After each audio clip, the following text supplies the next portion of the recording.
Now, the anger over the gang rape of a 6-year-old in Bengaluru is refusing to die down. The parents of the children studying at the school staged a protest last night at the school premises. They gathered there when the news broke out that the parents were summoned by the police. Now, there were reports that the police asked the parents to withdraw their complaint, which sparked anger. But later, after assurances from the girls' parents, the protests were called off. Meanwhile, the parents will not be sending their children to school, demanding strict measures to ensure the safety of their wards. Of course, a huge protest broke out yesterday from as early as 9:30. Parents had gathered outside the Vibgyor school in Marthalli, demanding that their children were safe at their school.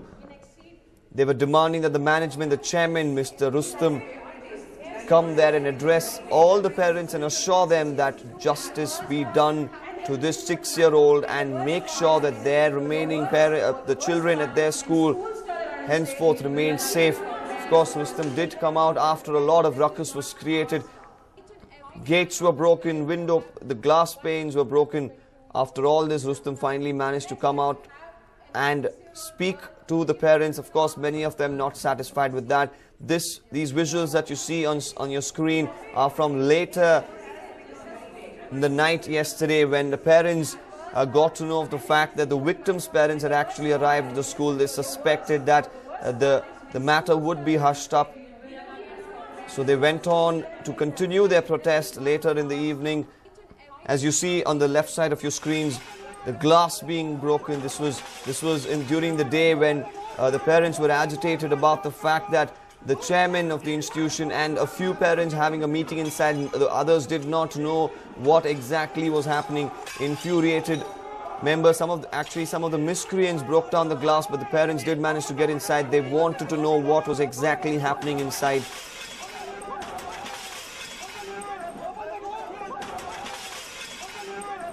So quite a shocker there.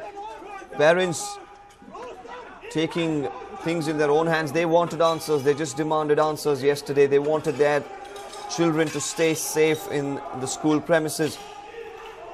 Now, the visuals on your right are from later in the night, where the victims' parents were allegedly at school. That was the information that some of the parents got. That's when they decided to head back and restart the protest. It was only after the victims' parents came out and assured them that the matter wasn't being hushed up and they were not forced into anything. This was when they actually decided to call off the protest. However, the students will not be attending school today.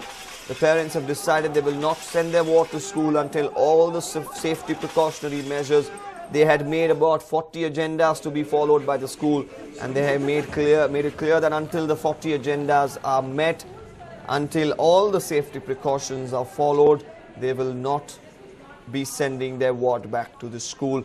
Of course, News9 had broken out that the parents were summoned by the police to the school. Now, these were reports that the police asked the parents to withdraw the complaint, which sparked anger. But later, after assurances from the girls' parents, the protests were called off. Meanwhile, the parents will not be sending their children to school, demanding strict measures to ensure the safety of their wards.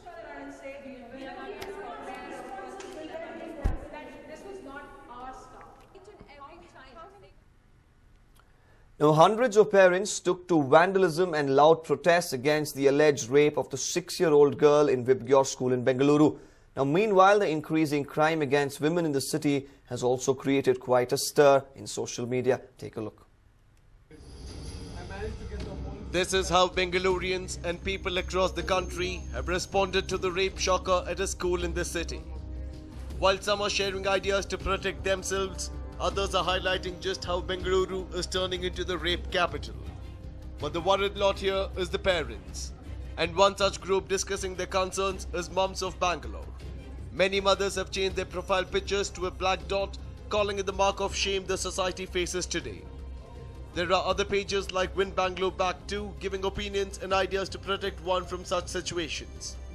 From suggesting pepper sprays and martial arts for defense, many have suggested Citizens Watch, where residents will take turns to look out for illegal activities as solution.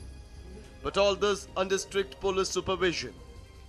Many are also using social media platforms like WhatsApp to stay connected because it's the fastest mode available at your fingertips.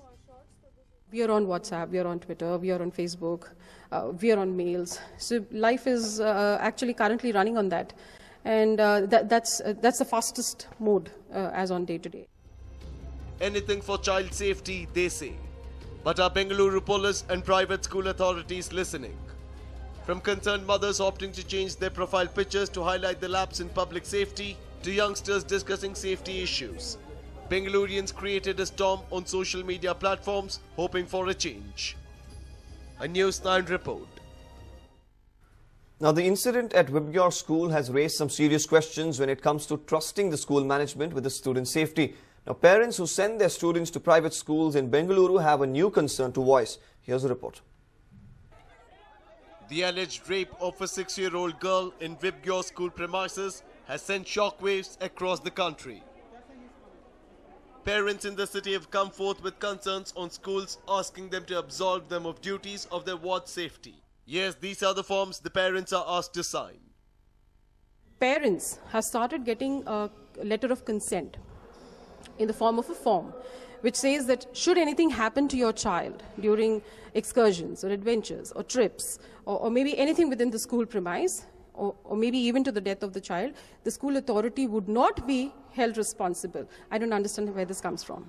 Schools asking parents' consent to not hold them responsible for any injuries to their children has only raised questions on the management's involvement. Let's not forget that 2 staff members of Vibgyor school have been accused of raping a student within the school premises. With this being the case, many concerned parents have also come forth with incidents where their children were in danger or on the verge of being harmed, while the school authorities were least helpful. My son was in 2nd grade, and one of the days he just came back and he was very upset and moody, and then I kept asking him what was the issue, and then after about half an hour of probing he kind of broke down and he said, my teacher slapped me in front of the whole class. And when I asked him, the reason was very trivial. He said, like, I just solved the problem before she solved it, and then she called me to the front of the class and she said, you're really irritating me, you're not following what I'm asking you to do, and then she slapped him. So he just came home. Then I escalated it to the principal, and then the coordinator came and asked him, and it was found out that the child's version was the right version. And the teacher apologized to me through email, but I'm really not sure what other action the principal took on this. You have these kids coming back at around 4 o'clock in the evening. So all of us are waiting there at the bus stop. And then all the kids get down except my son. And the bus just goes off. And I'm running behind the bus. These guys don't realize he's sleeping in the bus. He was asleep in the bus. A 7-year-old child, he was too tired. And I try contacting the school. There is nobody in the office. Not a single person to attend my call. Then I had to call the transport guys and then get back to them. He comes back around 6:30. Me, my parents, the entire drink bank. A lot of friends from Springfields. We were there on the road till the child got back. Now, how do we get in touch with? This was the first time. It happened again. A month later, in spite of me writing a note to the principal, and the principal does not bother to get back to me. So he says, I've taken necessary actions. Now, what are these necessary actions? So I went to the school to meet him. They said he's not there. He's not in town. I think one of the senior girls locked her in the swimming pool changing room, but unfortunately this time the girl went off. She forgot that she's locked the girl. So that girl was stuck in that room for about 2 hours. And I think she missed the bus. And she kept banging because it was the last period, and so she kept banging on the door, and I think it took about 2 hours for some of the staff to notice and open the door. So that girl was traumatized and she was crying and she didn't go to school the next day, and then I think they escalated to the principal and they said that we'll probably look into it and things like that. So, I mean, yeah, these things do happen. One school in the city conducted a small exercise to check if their students were being bullied by other students, and the results left them spellbound. We did a session around a month back wherein we took 8th, 9th, 10th separately and we taught and explained them what bullying is all about. And to our surprise, we gave them a note, we gave them a sticky note, and we told them, don't write your names, just tell us the incidences of bullying that you've been facing in our school or you would have faced in the future. To our surprise, every child, I repeat, was bullied in the school premises where there are 50 educators, principal, chairman, CCTV cameras, but every child was bullied in the school premises. And this is just the tip of the iceberg. From ignored complaints to harassed students, parents have expressed their disapproval against the management of many private schools in the city. Some have gone a step ahead and asked for every staff hired to be put under a psychoanalysis test before being allowed to interact with hundreds of kids every day. And while majority of the schools are asking the parents to absolve them of the responsibility of their child's security and well-being, there are some who beg to differ. Parents have complained of a communication gap they face with the management when it comes to interactions. Who's conducting the audits?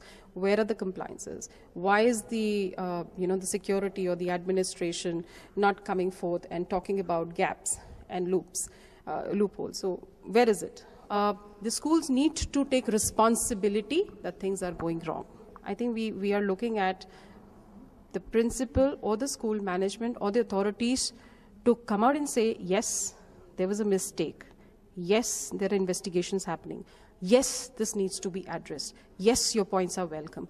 Yes, I relate to your issue. Your child is my child. I mean, this is something that is really, really saddened all of us as parents, and we are very angry. We are very upset. All the parents want is the management to take responsibility of their child's safety for at least when they are in school. The parents live in constant fear of a similar incident happening to their child, and that the school will wash their hands off by showing them these consent forms. A News9 report.